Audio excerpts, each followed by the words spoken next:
Ils sont trois en fait à être des criminels.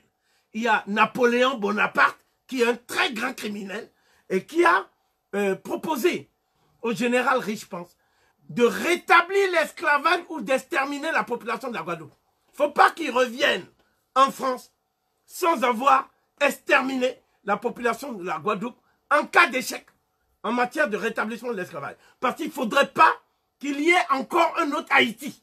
C'est lui qui est aujourd'hui, si vous voulez, présenté comme la fierté de la France partout dans le monde.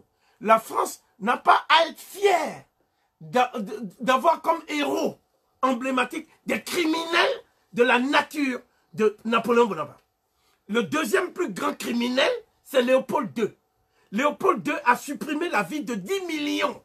Les chiffres varient. Certains parlent de 14 millions de Congolais. Donc, c'est un des plus grands macabres, les plus accablants qu'on puisse trouver dans le décompte des crimes, ce qu'on appelle des méga-crimes contre l'humanité. Et le troisième, qui lui est reconnu comme un criminel, c'est Hitler. Mais la différence, c'est que les deux autres, leurs crimes ont touché les Noirs. Donc, on a considéré qu'ils étaient des héros. Hitler, lui, il n'a pas eu le temps d'exterminer les Noirs. Il a d'abord exterminé les Blancs. Et singulièrement les Juifs. Et aussi les Tziganes, les homosexuels, les communistes, les infirmes. Parce que Hitler n'aimait pas que les infirmes puissent vivre. Parce qu'il paraît que lorsqu'un infirme fait un enfant, l'enfant est dégénéré aussi. Donc il y avait des théories de l'eugénisme. Quelle est la différence entre ces trois plus grands criminels de l'histoire de l'humanité? Napoléon Bonaparte, il était ce qu'on appelle un criminel par préméditation. C'est-à-dire qu'il a prémédité ses crimes. Il les a même annoncés. Donc il y a deux phrases que nous pouvons rapidement citer. Donc il dit « Ma décision de détruire partout et par tous les moyens l'autorité des Noirs à Saint-Dominique, Haïti. Elles n'ont pas tant fondé sur des considérations de commerce et d'argent que sur la nécessité de bloquer à jamais la marche des Noirs dans le monde. Je veux des esclaves noirs dans toutes les colonies. La liberté est un aliment pour lequel l'estomac des nègres n'est pas préparé.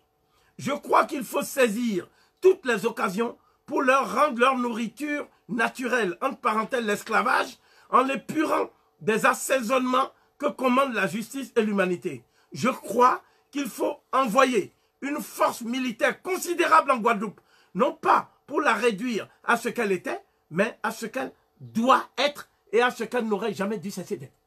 Donc voilà comment parle Napoléon Bonaparte. Nous disons que le plus grand criminel de guerre de tous les temps, c'est Napoléon Bonaparte. Sur la base du nombre de vies supprimées par lui. Il a volé l'argent de la traite négrière grâce à Joséphine, l'impératrice. Donc c'est Joséphine qui a financé sa carrière avec l'argent de la traite négrière. Donc cela doit être connu de tous, parce que c'est un faux héros. Ce n'est pas un héros, c'est un anti-héros et c'est un criminel de guerre de la pire espèce.